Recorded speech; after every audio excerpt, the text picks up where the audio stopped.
Hey everybody, welcome back to my channel. Thanks so much for tuning in. If you're new here, welcome. If you've been here before, I hope you guys know how much I love you already, how much I love interacting with you in my videos, and I'm so happy that you came to hang out again, and I hope you enjoy this episode. I'm psyched for this episode tonight because this is another one like Frank Costello. I feel like I've already done an episode on this man before. I have talked about him so many times already on so many other videos, and I've gone through so much information on him, but I honestly really don't know much about his life and what led up to him being such a powerful person and rising through the ranks in the Mafia. A huge plus for this episode is that there's a few rats that are circling around this case. That's a plus because when someone rats, it becomes very public knowledge, information that we otherwise wouldn't know. So as much as I hate a mob rat, I also recognize their importance in our ability to learn about what went on with specific events and what went on in Mafia history and in people's lives in general.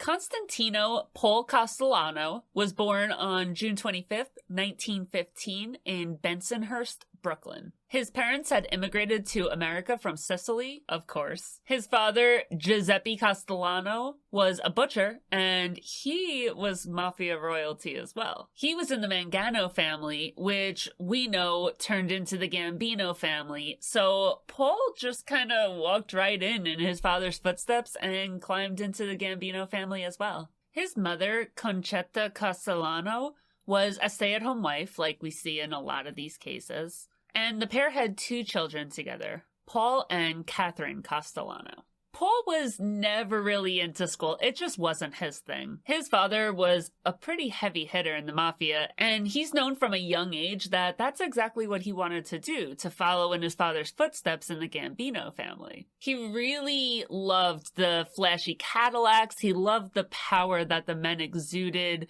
and he loved the sense of camaraderie that came along with being a member in the Mafia. He dropped out of school in 8th grade and joined his father's crew immediately.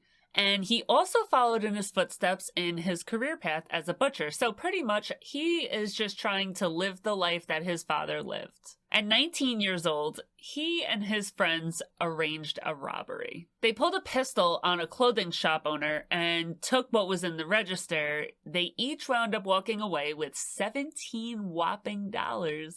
The clothing store, I saw it referred to as a haberdasher, so it was a men's clothing store. Witnesses got his plates and they reported it to the cops, so he did get away from the store. He didn't get caught at the scene, but when he got home to Brooklyn, the cops were waiting for him there and they arrested him. They questioned him endlessly about who pulled off the robbery with him, and he claimed that he picked up two hitchhikers and he had no idea who those guys were. He didn't know their names, he didn't know where they lived, he knew absolutely nothing about them, and he was willing to take the responsibility by himself. The arrest happened in Hartford, Connecticut, and when he was arrested, he was sentenced to a year in prison. Even though he was sentenced to a year, he only ended up doing 3 months. And he really didn't skip a beat. When he got out of jail, he just went right back to business as usual. Meat cutting by day, robberies by night. Now, obviously, word spread about this young man that had such strong ties to the families, got jail time, and didn't open his mouth. That's a huge deal. Soon after he got out of prison, at 19 years old, he was officially initiated as a made member into the La Cosa Nostra. Paul also followed in his cousin's footsteps in many ways. He, like so many with similar backgrounds, married a distant cousin, Nina Mano, when he was 22 years old. Together, the pair had 4 children. I've talked about the Mano family a lot on this channel, actually. I think one day I have to do an episode that's like solely based on at least one of the Manos or the Mano family.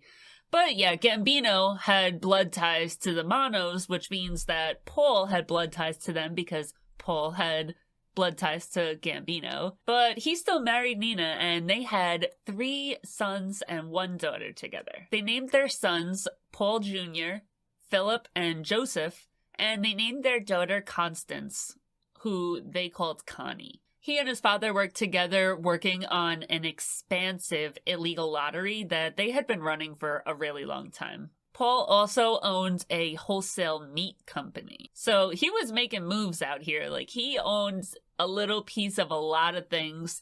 And the wholesale meat company, that was like his main grind. Paul started to build a really close friendship with his cousin, another rising star in the family, Carlo Gambino. So now, a lot of times in this episode, I'm going to refer to the family as the Gambino family, but remember, the family wasn't named the Gambino family until Joseph Valachi took the stand.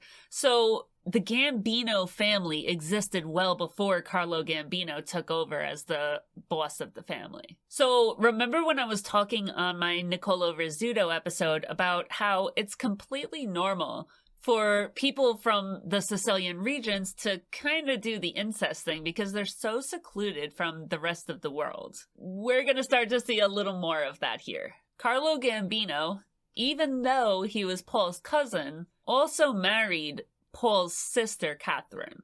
Even though that was really nasty, it did serve to strengthen the bonds between the families. Now, not only is it his cousin, but it's also his brother-in-law. Plus, they're in organized crime together. The dad's a bigwig. So they're legit joined at the hip. They do everything together. Castellano actually gained a lot of respect from something that he really even had nothing to do with, his size. As I've said a few times on this channel, Italian men, for some reason, they tend to be short. Paul stood at almost 6'3". So he legit looked down on everybody.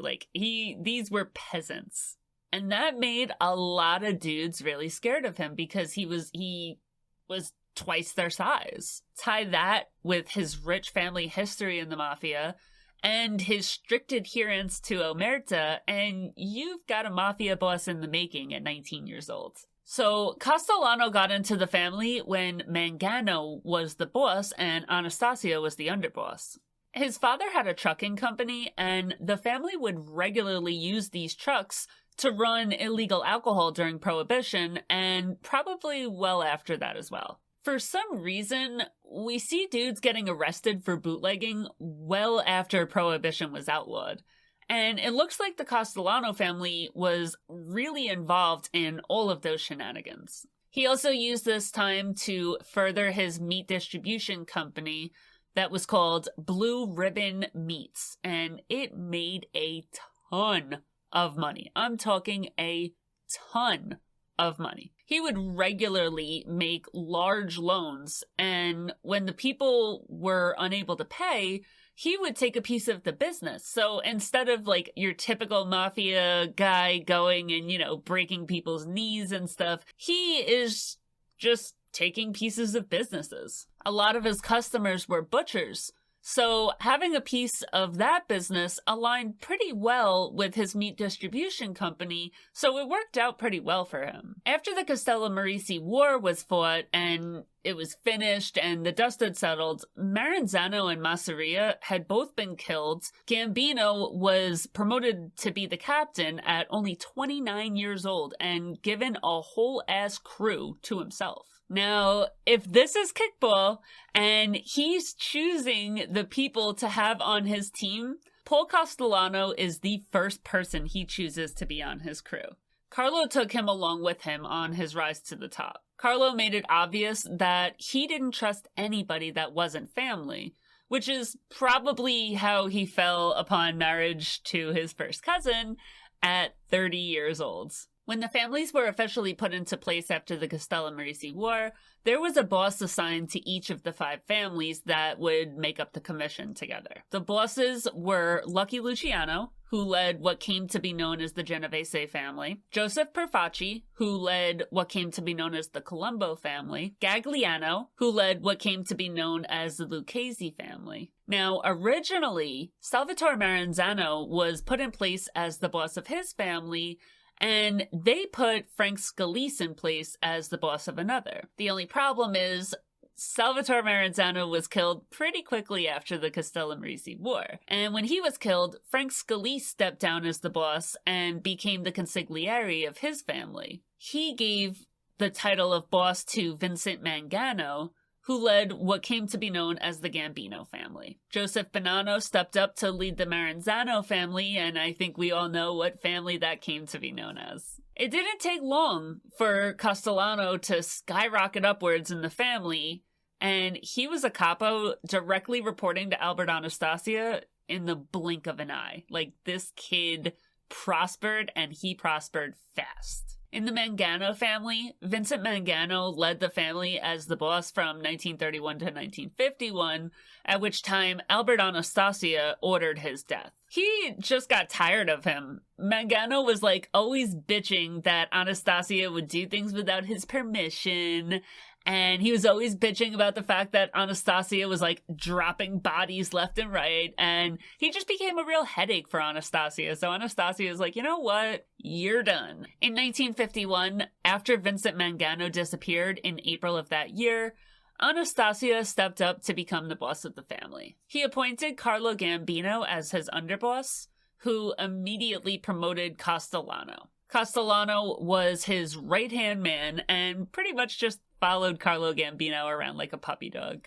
In 1957, the infamous Appellation meeting took place. I'll do a quick recap of the events leading up to the Appellation meeting for anybody that doesn't watch all my videos. It's going to be quick, though, I promise. So if you watch all my videos, don't leave. It's going to be quick. In 1946, Lucky Luciano got deported out of America after assisting the United States in winning World War II. He was serving a 30 to 50-year prison sentence, so they did let him out of jail earlier, but they did not allow him to stick around. They immediately deported him to Italy after getting out of jail. Luciano and his underboss, Genovese, they had some beef going on, and that was due to Genovese being a rat little piece of shit. Genovese had been acting boss from 1936 until 1937, when he ended up fleeing America and running away from a murder charge. He ran to Italy to help Mussolini take over control of Italy because, Mussolini needed help. Costello became the boss of the family in 1937, and he stayed there until 1957. Vito Genovese was extradited from Italy to face the murder charge in America on June 1st, 1945. The Kefauver trials took place in March of 1951. Two people rose to fame from those trials, Virginia Hill and Frank Costello. Though those trials did end up making Costello a household name, it did end with him going to jail for a really long time for refusing to give the government any information. While Costello was in jail, Genovese made several power moves, including taking out Costello's underboss and cousin, Willie Moretti, in an attack that Genovese claimed was a mercy killing.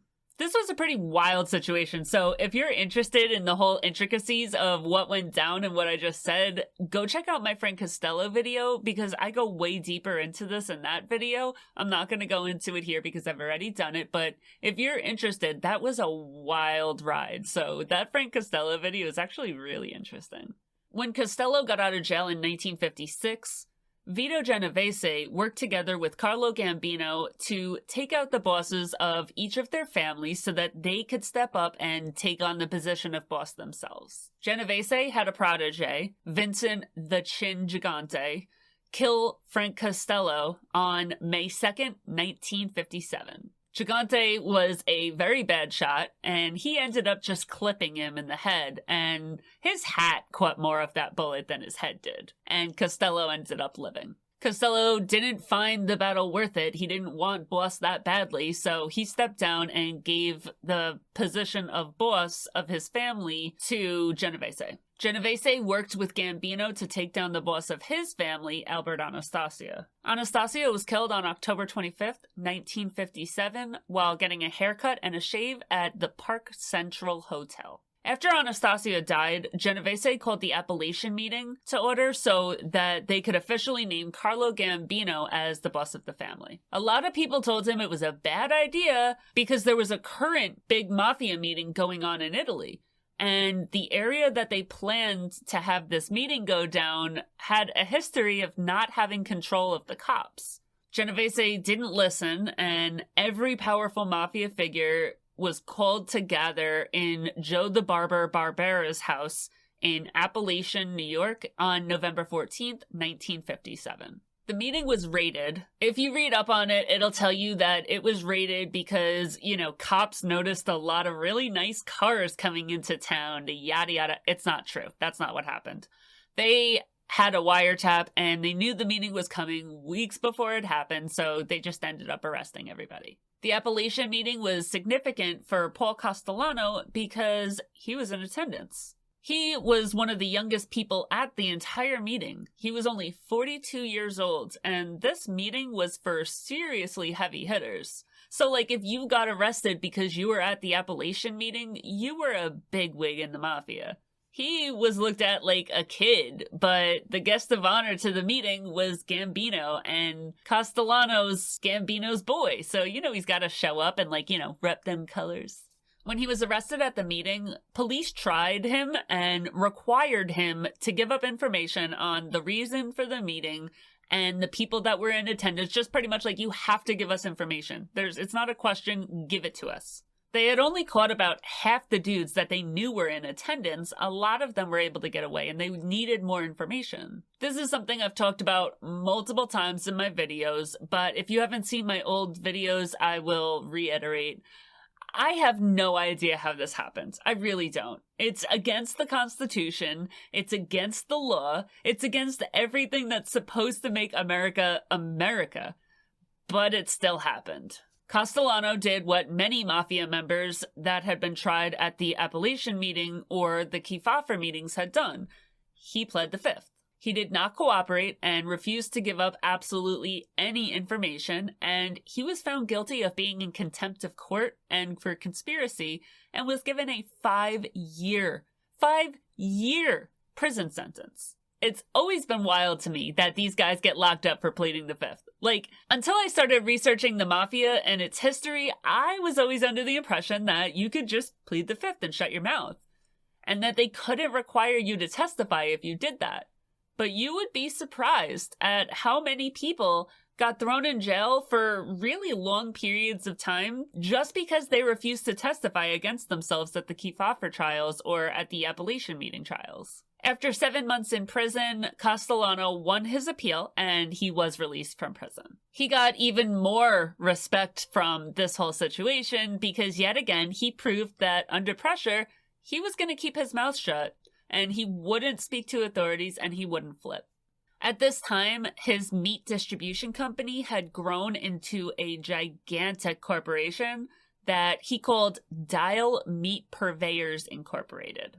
Now, Dial Meat is involved in the poultry business. He sent his soldiers and his union leaders to the streets. Every market that sold poultry was forced to sell his poultry. If they didn't, if they had a better hookup, if they had their own poultry business, they would just be harassed day and night by the Gambinos. They would be thrown beatings. The union leaders would send union guys there to talk shit. It became way too big of a headache, and eventually everybody caved and he was the only one in town. In 1976, Carlo Gambino got sick and Castellano took the position of acting boss of the family. Everybody expected that when Gambino died, Aniello Della Croce, Gambino's underboss, would step into the role and become the new boss of the family. Carlo Gambino died watching a Yankees game on October 15th, 1976, after a 20-year reign as the boss of the Gambino family and did not spend one day in prison. He left adamant instructions as to who would step into his position once he died, his cousin, Paul Castellano. The family was pretty split on this decision, and I think that if you watch The Sopranos, I was just rewatching it. Like, I'm rewatching it right now. I'm in, like, the last season or the second to last season. And as I'm watching it, it clicked, even though I've watched The Sopranos like 5 times, it clicked that the war that went on between Carmine Jr. and Johnny Stacks, that is this war. There's half the family, half the Gambino family wants Aniello Della Croce to become the boss, and half the family is on board with Paul Castellano taking over. Some of the family backed Castellano, the business-savvy best friend of the boss, who was probably one of the highest earners in the family, but he had absolutely no history of ever having killed anybody, and he really had no history of, like, making his bones at all the way that they all had. Some of the family backed Aniello Della Croce, or Neil Della Croce, a gangster like them who regularly pulled off robberies and came up through the streets the same way they did, and killed people and did crimes with them, but he didn't really have the potential to earn the amount of money that Castellano had. Della Croce was super into Mafia history, into the rules, the regimes, etc. Like, everything. Della Croce was super, super into it. So when he was told that Gambino had named Castellano as his heir apparent when he died, he was upset, but he went along with it because that's just how things are done in the Mafia. Castellano, seeing the factions being split in the family, knew that he did need Della Croce and his followers behind him, because there's a lot of things you can say about Castellano, but that he's stupid is not one of them. So he knew he needed Della Croce and Della Croce's support. He asked Della Croce to remain in the position of underboss that he was currently in. Della Croce accepted, so Paul Castellano took the position as boss of the family, and Della Croce just continued being the underboss as he had been under Carlo Gambino. I really never knew why Gambino didn't make Paul Castellano his underboss. That really never made sense to me. But he didn't. He had Aniello Della Croce, probably because Della Croce was like a beast. Like, Della Croce, every time you hear somebody talk about him, they are just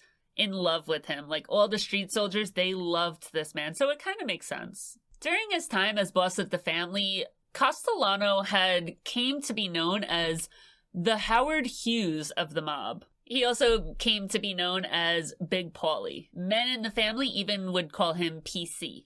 To be 100% honest, Castellano was the absolute worst choice that you could choose to be made boss of the family. Like, Gambino 100% made a mistake here. Castellano was not a gangster. He was a businessman through and through. He always had been. Yeah, he'd pull the occasional heist, he would do a robbery here and there, but honestly, after his 3 months in prison at 19 years old, that really kind of opened his eyes and made him flip over to the other side. He preferred boardrooms to the typical mafia bar, club, strip joint that they usually made their headquarters. Like, you hear about all these places that are headquarters, they're always either restaurants or bars. Like, it's not a boardroom, it's not a business. The problem was, he just wanted to do boardroom stuff. He just wanted to do white collar stuff. The professional stuff, like the money stuff.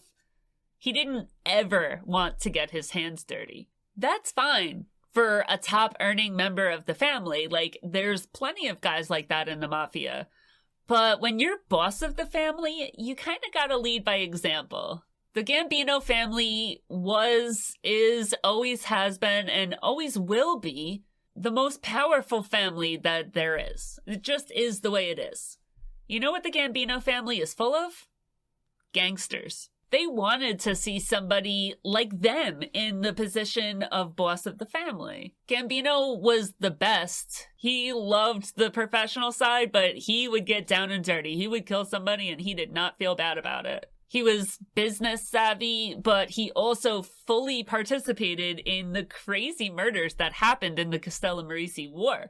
Everybody knew that he was not afraid to kill people. Castellano did not have that same reputation.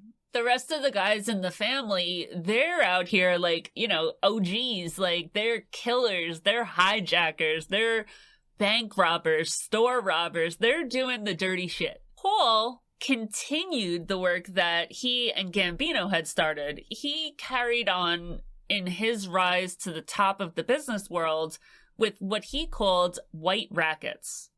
White, obviously referring to the white-collar crimes. His real dream was to turn the Mafia into a business. It already had the structure of a corporation, as he viewed it. It's a CEO, not a boss. It's a VP, not an underboss. It's a COO, not a consigliere. Like, you get where I'm going with this. He worked really hard to improve the relationship between his family and the other 4 families in the commission. He wanted to work together with those families and help to build a massive crime empire. Under Castellano, the Gambino family controlled every single drop of concrete that was poured in New York City. He took over the entire thing. By the early 80s, Castellano had a net worth of over $20 million. I know the 80s doesn't seem like that far back, but if it was today's money, he would be worth over $50 million. That number does not include whatever cash he had hoarded away at his house, whatever money he had in Swiss bank accounts, and I'm sure there was like a shit ton of cars and boats that he never reported as his own. So in reality, his net worth was probably somewhere around $50 million back then. In 1981, Paul Castellano spent over $3.5 million to build this insane mansion on Staten Island. It had 17 rooms, and it became known as the White House. The home had an Olympic-sized pool with a beautiful hot tub feet away from the pool, the most beautiful and peaceful garden you could ever imagine, a sunbathing area, a children's swing set. Like, this place was a freaking oasis. Inside, it was marble throughout, just absolutely beautiful. Out front, there was beautiful statues next to the front door. There was a gigantic water fountain in the driveway that looks like it could fit about 80 cars in this driveway. It's insane. The roof of this house looks like about 5 helicopters could land safely on it. Like, it's that big. It was all built at 177 Benedict Road in Staten Island, New York. His underboss, Thomas Bellotti, lived right down the road, so that's pretty convenient. It's right in the middle of Todd Hill, the same place that Frank Cali lived, and Frank DeCicco lived less than a mile away. So they had this little area that, like, all the Mafia guys lived in. They didn't really have to go far to have meetings with each other. This entire area is absolutely insane. If you look at the aerial view, the house next door has a hot tub in the shape of Mickey Mouse, which is just the coolest thing in the world, because that would definitely be my house. I would definitely build a house with a jacuzzi in the shape of Mickey Mouse. Awesome. Castellano also continued with his cousin's philosophy. No drug dealing at all in his family. This was super important because a lot of times a drug arrest would make people flip. It turned them into government witnesses because drug arrests can lead to life imprisonments. So they wanted to avoid anybody given a life sentence, because if you're given a life sentence, it's a very strong incentive to flip and rat out other people. So they want to avoid those life sentences being handed out. So they pretty much say absolutely no drug dealing under any circumstances, and let's just cut out the chance of that happening. Building such a huge, expensive house had its costs. We know that, yeah, like, being in the Mafia has its perks. You have the money, you have the power, you have the status, you have the respect. There's a lot of career opportunities that you may never have been given if you weren't in the Mafia. Like, you know, Mafia guys are given construction jobs from their friends, union openings, you know, etc. But we all know that there's a pretty significant cost as well. Now, obviously, there's the cost of, like, if your kid is dying in a hospital bed and your Mafia boss calls you, you need to be with the Mafia boss. They matter more than your family. But the monetary cost is typically 10% of your income gets kicked up, and that's the price of being in a Mafia family. That is typically the cost until it wasn't anymore for anybody in the Gambino family. Castellano decided one day, after the costs of his house and everything else just started to pile up, that the new cost of being in the Gambino family would be 15% to any person in the family. One of Castellano's biggest advantages that he had was a little pit bull that he kept in his pocket, Mafia serial killer Roy DeMeo. DeMeo was fiercely loyal to Castellano. There is multiple instances that people were ordered to kill DeMeo, but they passed because they were too scared. I did an entire episode on DeMeo, and I really strongly suggest going to check it out because that is one of the most insane videos I've ever done. I fully believe that DeMeo is probably the most interesting Mafia guy I've ever covered, so if you haven't seen that video, go check it out. But yeah, Roy DeMeo and his entire crew at the Gemini Lounge were just absolutely batshit crazy. They were killing people at a rate that, like, they were killing, like, a person a day. They would cut up the body and dispose of the pieces at random in random junkyards in the city, which came to be known as the DeMeo method or the Gemini method, named after the headquarters at the Gemini Lounge. And a pretty significant portion of these people that they were killing were hits that were ordered by Castellano himself. There were a lot of hits that Castellano would order DeMeo to carry out. Whenever he had a slight problem with anybody, he would just stick DeMeo on them and they were gone in like one day. Blink an eye, they're gone. One of the hits that he ordered DeMeo to carry out was his daughter Connie's husband, Frank Amato. Connie had a miscarriage, and Castellano blamed it on the abuse that she was suffering at her husband's hands, so he gave DeMeo the order to kill him. So now, there's 3 huge situations that spell demise for this whole leadership structure. And I'm gonna go through each one piece by piece. If you watch all my videos, you actually know a lot of the information I'm gonna go through here. But, you know, like, you like my presence, you like chilling with me, we're having a good time, so just chill. You know, you hear it again, it's not that big of a deal. We still get to hang out. Okay, so the first thing that we're going to go through, and you will know it if you watch the Roy DeMeo episode, but it's a huge factor in today's episode, so we're going to re-go through it. So, obviously right now, we're over at the Gemini Lounge with the DeMeo boys. DeMeo's top gangster, his right-hand man, the man he looks at as a son, is named Chris. Chris would go by different names because in reality, Chris is Jewish, not Italian, like he liked to let on. So a lot of the time, Chris would introduce himself as Chris DeMeo, given the really close father-son relationship that he shared with Roy DeMeo. So he would just introduce himself as DeMeo's actual son. One day, Chris sets up a meeting with a loan shark named Charles Padnick. Padnick, at the time, wasn't paying back loans that he had out with DeMeo. He's having a really hard time paying it back. So he goes to DeMeo and he's like, hey man, like, I'm having a really hard time paying you back. Is there anything that you can do to help me? Like, is there any way that you have that I can make money so that I can pay you? When he's asking for help, he lets it slip that he has a pretty close connection with some Cubans that have some pretty close ties to the Colombian and Cuban drug cartels.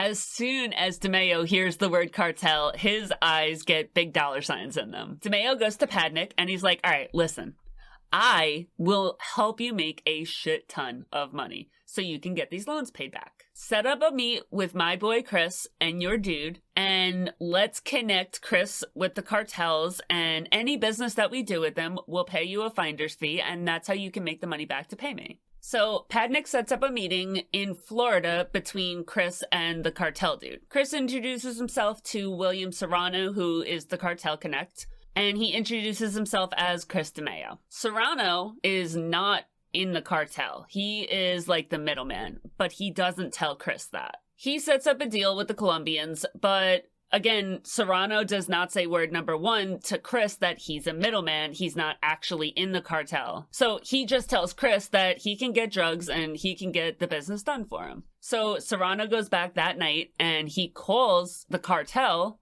and he tells them, like, yeah, I just had a meeting with this dude, Chris DeMeo, and he's saying that he can unload a lot of drugs for you. And, you know, his stomping grounds are in New York, so if you want it, that is there. He has gotten in with the Gambino family. His father is Roy DeMeo, so I think we could do a lot of business together, so if you're interested, this offer is here.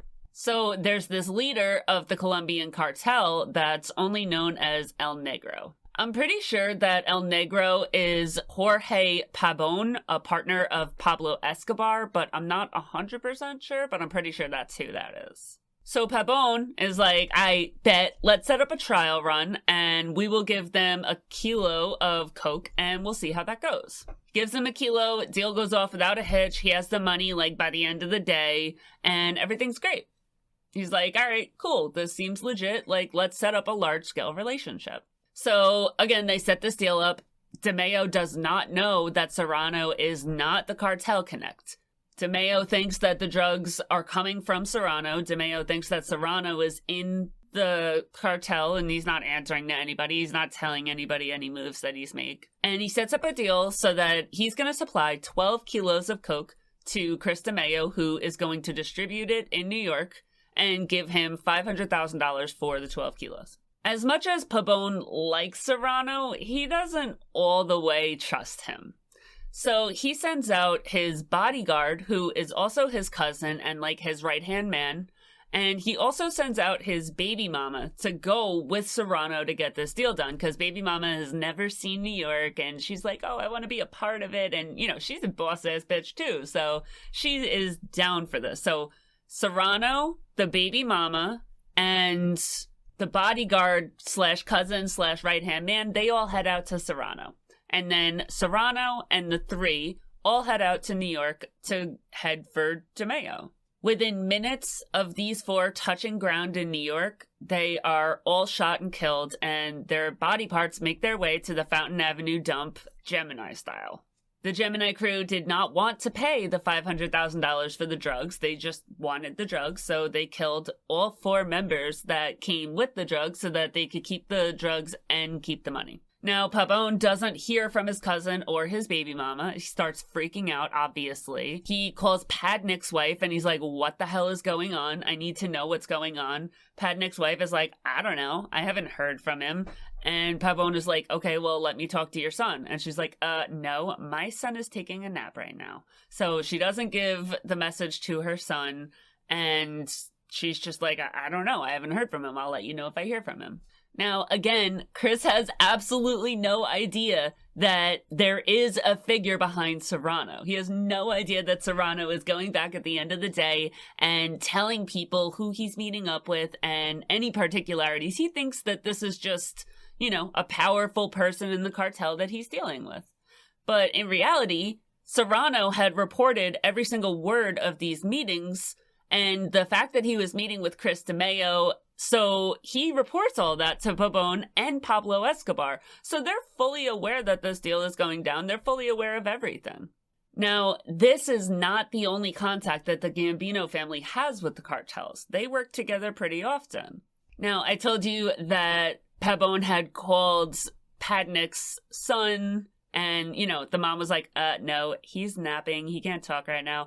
He did finally get in touch with the son. The son went to check it out, and he was also killed and chopped up and thrown into the Fountain Avenue dump. So we've got a whole lot of dead bodies here in this one little situation, all tied up and mixed in with the cartel. So now, because Chris introduced himself as Chris DeMeo, Escobar knows exactly where all these people's bodies are being disposed of. He knows exactly where they disappeared to, and he knows exactly who to go to find out what the hell happened. When time goes by, he figures like, okay, all four of these guys are dead. He goes to Castellano, and he's like, I want this handled or there will be a full-scale war. I'm talking full-blown war. Colombian drug cartel versus American mafia. Let's see who's gonna win and how much blood we can spill on American soil in the meantime. So the cartel eventually finds out that dude's name is not actually Chris DeMeo, that it's actually Chris Rosenbaum. He's not actually related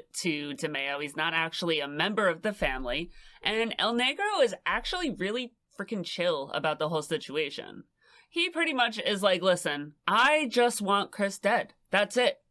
I'm not going to accept your word for it. I want it done in a manner that it makes the newspapers, because I'm not going to believe you when you say it happened. I want him dead. I want it in the newspapers. And if you don't do that, it's going to be a problem. Which, like, super fair. You just lost your cousin and right hand. You just lost your baby mama. Like, the fact that he's settling for just Chris dying and not the entire crew is, like, super chill. Like, he is a boss for that. It's definitely because they have a lot of other dealings and they don't want to screw everything up with the mafia, but, like, I would go for blood. I'd be like, I want that whole crew dead, you know? Like, so the fact that he just wants one person's head, like, I'm okay with it. The only problem is that Chris is like a son to DeMeo. They do all their scheming together. That is just, it's his person. It's the person he cries to, you know, the person that understands him. So DeMeo does not want to kill Chris, and he doesn't want Chris to die. He accepts that it has to happen because he knows what a full-scale war with the cartel would look like, and he acknowledges to Castellano that he knows, but he just kind of puts it off on the back burner. So he keeps just being like, okay, yeah, I'm gonna do it, but there's no, like, sign that he's actually gonna do it. So time goes by, and DeMeo still hasn't killed Chris, and things are getting more and more hot on the street for DeMeo. DeMeo starts getting super paranoid because the Colombians start sending people to remind him that Chris has to die. It's been weeks. They're getting fed up. They want this kid dead. One day, Roy is sitting in his house, and lately he had kind of become a recluse. He's not going out because every time he goes out, he's getting threatened by these Cuban cartel people. So he looks out the window and he sees a dude sitting in a car. Dude sitting in the car outside his house is brown, so they must have found him and come to his house. So now Roy is like, yeah, screw this. This cartel really went and sent people to my house where my kids sleep. They're dead. So he goes outside strapped, and he tries to grab this kid out of the car. Dude in the car sees him, and he nopes the fuck out of there, because he's like, absolutely not. This dude's walking up at him with a gun in his hand, like, no, he's out. But at this point, Roy is pissed, and he's just having none of it, so he gets in his car, and he starts following this brown guy. The chase goes on for 7 miles on Route 110 in Amityville and Farmingdale in Long Island, until Roy runs this kid off the block and damages his car to the point that the car's not running anymore and the kid can't drive. At that time, he sprays the hell out of this car and kills the kid in the car. So he drives off feeling super proud of himself and vindicated. Like, yeah, it's a really public killing and that's not great, but who can say a word to him about it? The cartel sent somebody to his house where his kids sleep. Like, nobody can say a word about that. Turns out the kid that was sitting outside his house had just left his neighbor's house. He was 19-year-old Dominic Ragucci, who was paying his way through school by selling vacuums door to door. He started running when he saw Roy approaching his car because Roy was coming at him with a big-ass gun in his hand. But he had absolutely no connection with any gang, any cartel, any mafia. He was just a college kid that was in the wrong place at the wrong time. So now that was the very end of the line. The message gets sent to DeMeo. This is the end. This is ridiculous. You just killed a child, mad publicly, and he was innocent. We're not gonna start stacking innocent bodies. We're not gonna be in the news like this. Chris has to die, period. Go do it. Even after all of the people that Roy DeMeo has killed, DeMeo's son, Albert, wrote a book, and in the book, he said that when his father found out that Ragucci was just some innocent college student, that he cried. On May 11th, 1979, Chris came to the clubhouse. He had no reason not to go. Like, that's, it's his clubhouse. He hangs out there every day. So why wouldn't he go? Everybody had been keeping this situation far away from Chris. Chris didn't know that the cartel was after him or anything. He just was going to chill for the night. Roy pulled out a gun and shot him, but he didn't die. He stumbled onto one knee and was like, what the fuck, dude? Like, Roy just kind of stood there dumbfounded, but Anthony Center, another person in the Gemini crew, came up and shot him 4 more times, killing him. But now they have to make this make the newspapers. They put him in a car and put it on a street near a park and drove by and just lit this car up. That was enough of a spectacle to make the newspapers, so now it's in the newspapers. Crisis averted, no gang war, Chris is dead. Roy would bring Chris up at family events for the rest of his life about how it felt like the family event was empty and incomplete because Chris wasn't there. But at the end of the day, there's no war, everything's gonna be okay now. By this time, even though that whole huge spectacle had just happened, Castellano is behind Roy 100%. Like, he loves this boy. This is his little pit bull. This is his protector. And you can't say a bad word about Roy. When James Eppolito Jr. and Sr., 2 made men in the Gambino family, went to Castellano and told him that DeMeo and Nino, the boss of the crew, were dealing drugs, which is a death penalty, Castellano didn't really have to think much about it. Nino is pretty much Castellano's right-hand man, and DeMeo had started to stack bodies over 3 digits in service of Castellano. James Eppolito Sr. and Jr. are obviously father and son. Father Eppolito, so Eppolito Sr., has a brother, Louis Eppolito, who is both an NYPD detective and a made man in the Gambino family. Louis's father, Ralph, James Sr.'s brother, is also a made member. So this is a really hairy situation for the family and for Castellano. On one side, he's got a dude that does all his killing for him, is his main protector, and is the main point of contact for the Westies who are bringing in union jobs and killing people that they need to get rid of that can't be connected with them. He runs the biggest stolen car ring in New York City. He brings tens of thousands of dollars a week to him, and Nino is one of his closest allies. On the other hand, you have an entire family within the family of made men who are pretty valuable themselves. One's a former detective, so he has all kinds of connections at the police department, and they earn pretty big money themselves. Not as much as Roy DeMeo and his crew earn, but they hold their own. And there is a lot of them. This could lead to a civil war in the family, so this is a shitty situation. At the end of the day, Castellano ended up siding with Nino and Roy DeMeo. He told Nino to do as he wished with the situation. He didn't want to hear about it. But if you wanted to take the whole crew out, do what you gotta do, bro. Nino and Roy went together to kill James Jr. and Sr. on October 1st, 1979. They had them in the car, and the father kind of got spooked. He didn't like the situation. Like, he had a feeling, and he was just like, listen, you need to pull the car over right now. His son, James Jr., was driving the car, and he told his son, like, listen, I gotta pee. You gotta pull the car over. James Jr. was like bitching. He's like, no, just wait till we get there, Dad. We'll be there in a minute. Just, we're heading to the Gemini Lounge. It's all good. Just wait. Father was like, no, listen to your father. Pull the F over right now. So what ended up happening is they ended up having to kill them because the father knew, there was no way that father was walking into the Gemini Lounge to do it in private. So they ended up having to kill them in public on the side of the road.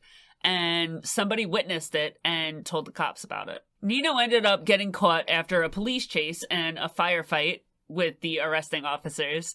And DeMeo did everything he could to make it seem like the gun that he got caught with wasn't the gun used in the murder or that was firing back at police. The whole plan that DeMeo had devised was for Nino to say that he was also shot by the dude that killed the Eppolitos.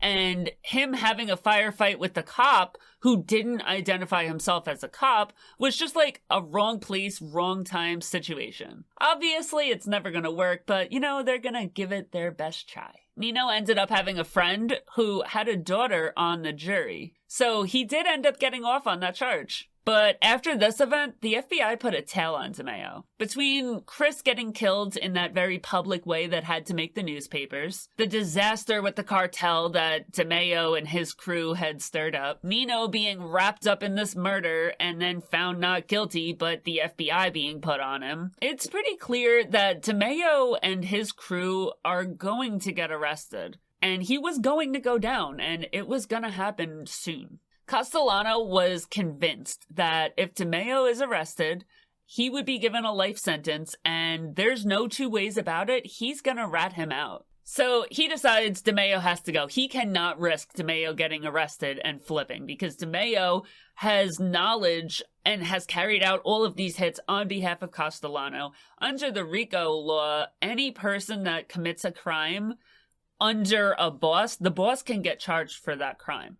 So on top of that, if DeMeo flips, DeMeo will tell about these hundreds of murders that he's carried out in service of Castellano. So Castellano decides that DeMeo has to go. He gave the job to one of his most fierce and feared thugs, because DeMeo is honestly who he would order to do this hit. He has no idea. What are you gonna do? Who do you call to kill the person that you called to kill everybody? Castellano starts putting out feelers and offers the job to kill DeMeo to, everybody in the family. He is repeatedly turned down. Nobody wants this job.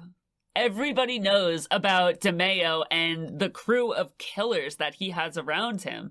They know how dangerous it is to try to do this. So, as I said, Castellano ends up giving the order to his fiercest and most feared thug, John Gotti. Gotti gets the order from Castellano himself, offering him the job to take out DeMeo, and he's like, all right, cool, I'll go back with my crew, I'll talk it over, I'll let you know. The Gotti crew ultimately made the decision to turn the offer down and not go after DeMeo. They were like, fuck that, we don't want that smoke, we know about that crew, we know about the amount of killings that they've done, and we just don't want it. No, thank you. So now Castellano is like, fuck, this isn't good, man. Gotti is my top dude, my most scary and most effective killer outside of DeMeo, and he doesn't want to kill this man? What the hell am I gonna do? He gives the job to Frank DeCicco. DeCicco just absolutely could not get to DeMeo. He was virtually in hiding. He knows that the FBI is after him. He knows that there's all kinds of eyes on him and how much danger he's really in. So he's pretty much in hiding. He's not leaving his house. He's not leaving his club. But DeCicco, he ain't no punk. So he's like, all right, enough is enough. This is ridiculous. This man needs to die. Everybody's dancing around this, trying to make this happen. The boss said it needs to happen. Make it happen. So DeCicco ends up going to Nino Gaggi. Nino Gaggi is the leader of his group. So Gaggi sends DeMeo an order to come see him. Now, even though DeMeo is pretty much a recluse in his house at this time, he's virtually in hiding, he knows that being summoned by Gaggi probably means certain death, but he knows that, this man will burn his house down with him and his family in it if he doesn't go. There's no choice. He has to go. He left behind his watch, his wallet, and his ring, stuff that he never left the house without, so it's pretty clear that he knew what was coming when he was leaving the house that day. On January 10th, 1983, he headed out of his house and never returned. 10 days later, his body was found in the trunk of his car, and Roy DeMeo was officially dead. I said that there was 3 situations, so that was the first situation that led to the demise. This is the second.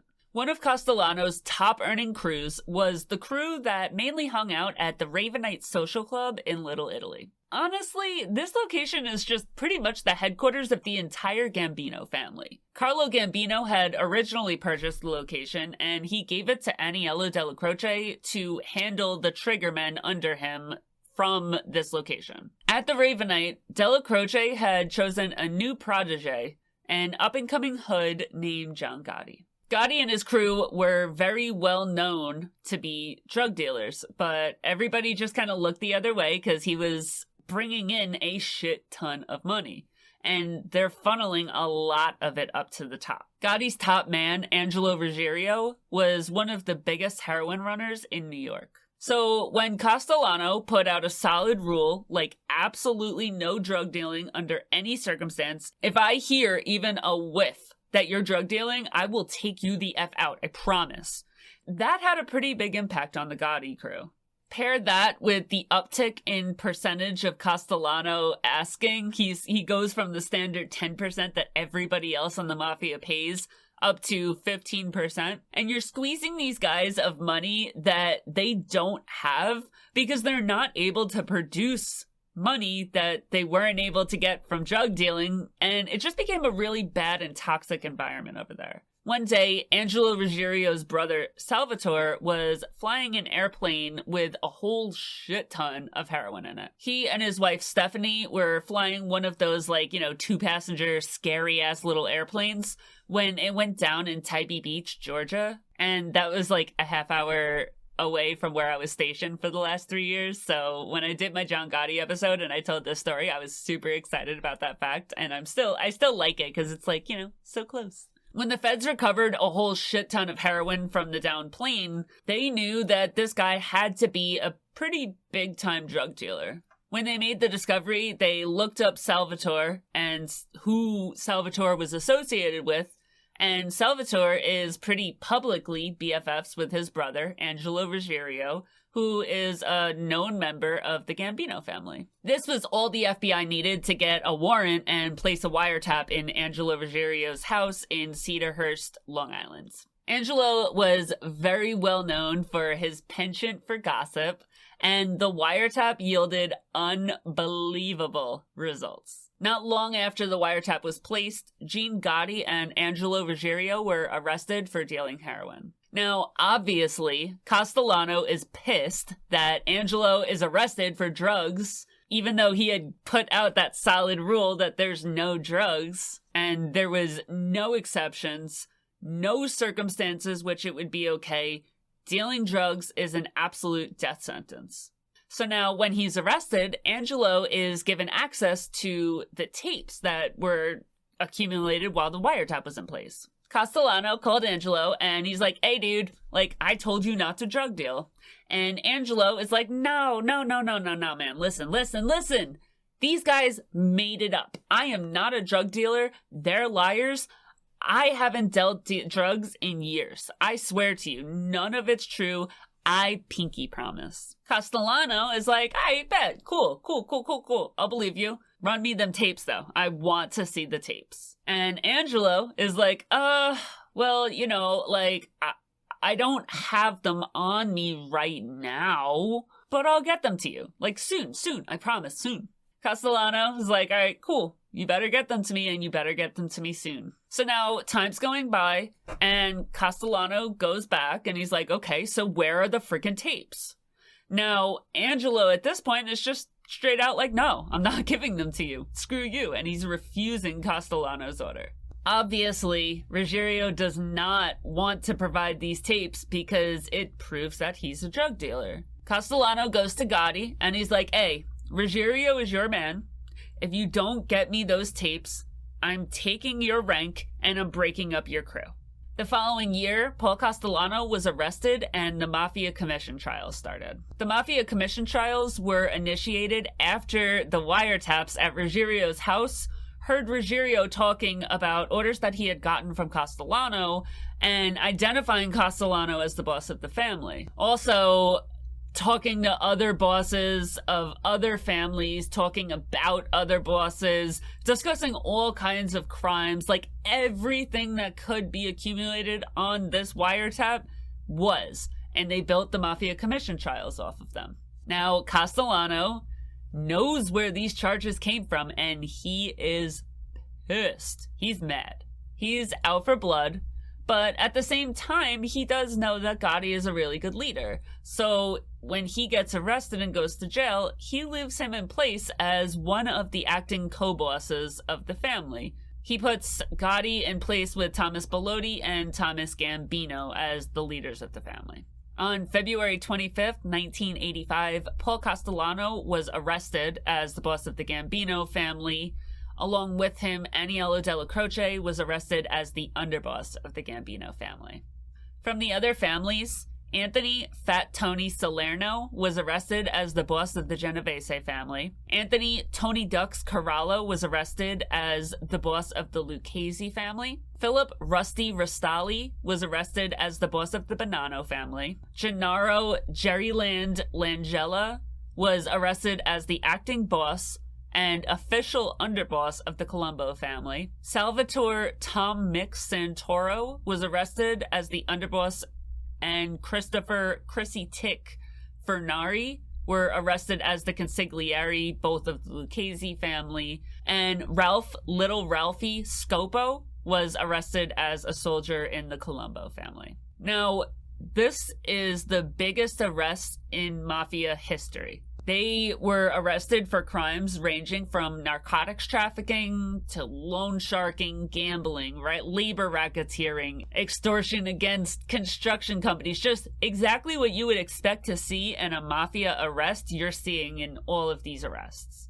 Later on, Carmine Jr. Persico was arrested as the boss of the Colombo family. Stefano Canone was arrested as the Bonanno consigliere, and Anthony Bruno Indelicato was arrested as a Bonanno family capo. All three of these guys were added to the historic commission trials. Philip Rusty Rastali ended up being able to have his case removed from the Mafia commission trial because all of the witnesses that they spoke with corroborated that the Bonannos had lost their seat at the commission in the early 80s after the Donnie Brasco, Joe Pistone scandal almost took the entire mafia down. The Bonannos being kicked out of the commission actually worked in their favor, and it allowed them to plead that they had much less knowledge or even less part in the crimes that were committed by the rest of the leaders and the rest of the mafia, and they were able to remove themselves from the Mafia commission trials, which would help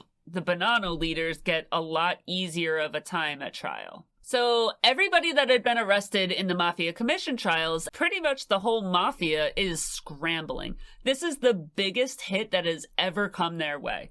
And New York is reeling. Every single one of the powerhouses of the families are in a fight for their life. So obviously people are moving much differently than they typically would. Paul Castellano becomes pretty much a shut-in at his house in Tot Hill. He is rarely seen outside, and it's even more rare to see him with anybody that is known to be associated with the mafia or in any of the families. As a boss of the Gambino family, he is expected to have regular contact with people in the family, but that all comes to an end after these arrests. He starts to shun the spotlight, and he starts avoiding all of the members of the family who are handing him envelopes that are paying for his lawyers and his mortgage. When he's arrested, his lawyers have access to all the information being used against him at trial. One of the main charges against Paul Castellano is the murder of Roy DeMeo and charges surrounding the car theft ring that DeMeo was running while he was alive. On Angelo's wiretap, he and Jean can be heard talking about how Castellano had given Gotti the order to kill him, but how Gotti was really scared to carry it out, so he turned it down. They're heard talking about how DeMeo had an army of killers around him. Ruggiero said that Gotti had less than 10 kills under his belt at this time, and DeMeo had 37 that could be confirmed by him. But, who knows how many had actually been carried out at that time? 37 is, a joke of a number. They said that DeMeo's number was, above 150. It was high. So now Paul is being charged with all these charges. He's going crazy trying to get his hands on these tapes from Ruggiero, and he lets everybody know that he fully plans to take Ruggiero out and take apart the entire Gotti crew when the Mafia commission trial ends. So he pretty much puts the word out like, I'm busy with this commission trial right now, but as soon as I'm done with this, the entire Gotti crew is done. They're getting separated. They're fully taken apart. And Ruggiero, he's dead. Dead man. Now, Gotti is having none of this. Ruggiero was his best friend, his boyhood friend, and he didn't ever plan on letting anything happen to him. Castellano is sitting on his high horse, residing over the rest of the world, making demands, all while he has never gotten his hands dirty. Like, no, I don't think so. That's not going to happen. According to Gravano, Gotti had Ruggiero reach out to him, Sammy the Bull Gravano, and ask him for his help in taking out Castellano. Frank DeCicco, Sammy the Bull's best friend, was also invited to take part in the hit. The group got together and agreed that they would do it, but they went to Aniello Della Croce and asked if it would be okay if they pulled this off. At the end of the day, the whole group really loved and respected Della Croce, and they obeyed him no matter what. Della Croce put the kibosh on it immediately. He was having none of it. Remember, Della Croce is an OG Mafia Don. He respected the rules of the Mafia. The number one rule of the Mafia is you never go after a boss. And Della Croce was not about to get on board with a plan to do so. He pretty much says, like, over my dead body, I will not allow you to do that. And if you try to do it, I will take each and every one of you out. Sammy the Bull, Gotti, and DeCicco, they all respected Della Croce so much that they took his no and they obeyed it. This right here is where we get into situation number 3. Aniello Della Croce died of cancer later that year on December 2nd, 1985 at Mary Immaculate Hospital in Queens, New York. Now, when he died, it really fucked with Gotti and his entire crew. Gotti was Della Croce's protege. He loved that man with every single piece of him. Like, he was fully devoted to Della Croce, and it really messed him up when he died. Gotti was already heated at Castellano. Castellano is not a gangster. He's sitting here ruling over a bunch of gangsters, telling them what they can and can't do. He's threatening Gotti's best friend. He's threatening to take his crew apart, and he hates him. He hates him with everything he has. Another thing that really pissed off Gotti, Sammy the Bull, and a lot of the Gambino members was that when Castellano became a recluse in his house, everybody had to go to him. They would have to go to the White House to see him. When the Gotti crew, Sammy the Bull, and all the Gambino members would go to the house, they found out that Castellano had been having an affair on his wife. Like, yeah, that's typical Mafia behavior. You know, you have, like, the wife on Friday night and the Gumar on Saturday night. That's very public information. Every Mafia guy does it. But where Castellano messed up was he was having an affair with his live-in maid. Gloria Olarte was hired as his live-in maid, and the pair began an affair right in front of Castellano's wife's face. Castellano is supposed to be the father of the family.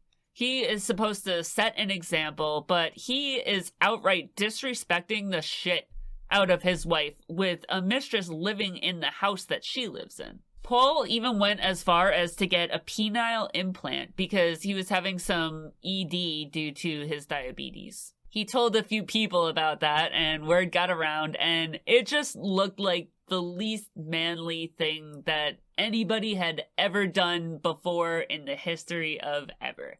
And everybody just lost a lot of respect for him. Situation number 3 arises, and the last straw for all of these men arises when Castellano does not attend the funeral of Aniello Della Croce. Nobody had made a move on Castellano all this time, even though they all wanted to, even though they had a plan, they were dying to do it. They hadn't made a move on him because Della Croce was so by the books and refused to be okay with somebody taking out a boss. And he was also super loyal to Castellano, and nobody knew why. When Della Croce died, the entirety of the Mafia came for the funeral. The entirety, that is, except Paul Castellano. Castellano had the Mafia commission trials going on, and he was too scared to be seen in a place that it was public knowledge that this was a Mafia gathering. When he didn't attend, that was it. Gotti and Sammy the Bull are both like, yo, Della Croce is the sole reason this scumbag is still alive, and you don't even have the decency to show up at his funeral. I bet. Let's see. Let's see how far that gets you. You don't have Della Croce to protect you anymore. You don't have Roy DeMeo to protect you anymore. Really, at the end of the day, Castellano, who do you have? Nobody. At that point, they started to put the hit together. According to Sammy the Bull Gravano, about 6 to 8 months of planning went into this hit. And I think when he says that, he means the time between when they brought it to Della Croce and Della Croce said no, and the time that they actually carried the hit out. So that really is a span of, in February, the Mafia Commission trials were brought about. This all goes down in December, so all of that time is the time that he's talking about. Now, when I say that these three situations are what led to the toppling of this leadership, it's because you got Roy DeMeo, who was the number one person that would carry out hits for Castellano, but the number one person that would protect him. So by Castellano taking out DeMeo, he really took out the only obstacle that stood in place for somebody to take out Castellano. Everybody would be too scared to take out Castellano because they know that Roy DeMeo would absolutely kill them for it. But now DeMeo's gone. You got situation number 2, where you got John Gotti and he is protecting his best friend. There is all of these drug charges and blah, blah, blah going on, but at the end of the day, Gotti is going to do everything he can to keep his crew together and keep his best friend alive. And then you got situation number 3, where the entire Mafia's outlook on this one man changes. Because Della Croce was such a beloved member of the Mafia that when the boss of his family didn't attend his funeral, it really made the entire Mafia's vision of him shift. So those 3 situations really is what led to the toppling of Paul Castellano. The crew found out that Paul was going to be having a meeting at Sparks Steakhouse soon during Christmas season in New York City. Which, if you've ever been to New York City in Christmas season, it is an absolute madhouse during Christmas season. It's crazy. There's so many people, you can barely walk down the sidewalk. He is set to meet at 5 to 5:30, somewhere in that time range, with Jimmy Brown, Johnny Gamorano, Danny Marino, Tommy Gambino, and Frankie DeCicco to talk about matters within the family. On December 16th, 1985, Paul sat in the back seat of a car that was being driven through Manhattan. Thomas Bellotti, his underboss and driver, drove up to the meeting that was scheduled at Sparks Steakhouse on East 46th Street near 3rd Avenue. When the 2 men stepped out of the car, the hitman ran up dressed in Russian fur hats and shot both Paul Castellano and Thomas Bellotti to death on the street in front of Sparks Steakhouse. The hit team was already in place. Salvatore Scala, Edward Lino, and John Carneglia were pre-positioned near the entrance of the restaurant. Down the street, Dominic Pizzonia, Angelo Ruggiero, and Tony Rampino waited as backup shooters. At another location across the street, Gotti sat in the car with Sammy the Bull Gravano, and they had a radio that they were calling the shots to the rest of the crew with. Frankie DeCicco was positioned inside the restaurant because he was one of the people that were going to be attending the meeting, so he's inside the restaurant with the men that Castellano was set up to meet with. And his role was to make sure that none of the guys inside got up to interfere with the hit. After the shots rang out, Sammy and Gotti's car pulled up to the scene. They visually verified that Paul Castellano and Thomas Bellotti were dead, and within minutes of driving away from the scene, I'm talking like 3 to 4 minutes later, they're hearing the news on the radio. The news knew who did it. The family knew who did it. Everybody knew who carried out this hit. After they successfully pulled off the hit, John Gotti was officially instated as the new boss of the Gambino family. Gotti named Frank DeChico as his underboss, who was Sammy the Bull's main man. They planned to run the family behind Gotti, and things just jumped the hell off from there. If you're interested in hearing what happened after the Castellano hit, go check out the video that I did for John Gotti. I've already gone through it, also I'm not going to go into it here. I needed to go through the other situations just to kind of tell you why this hit happened and why it was allowed to happen.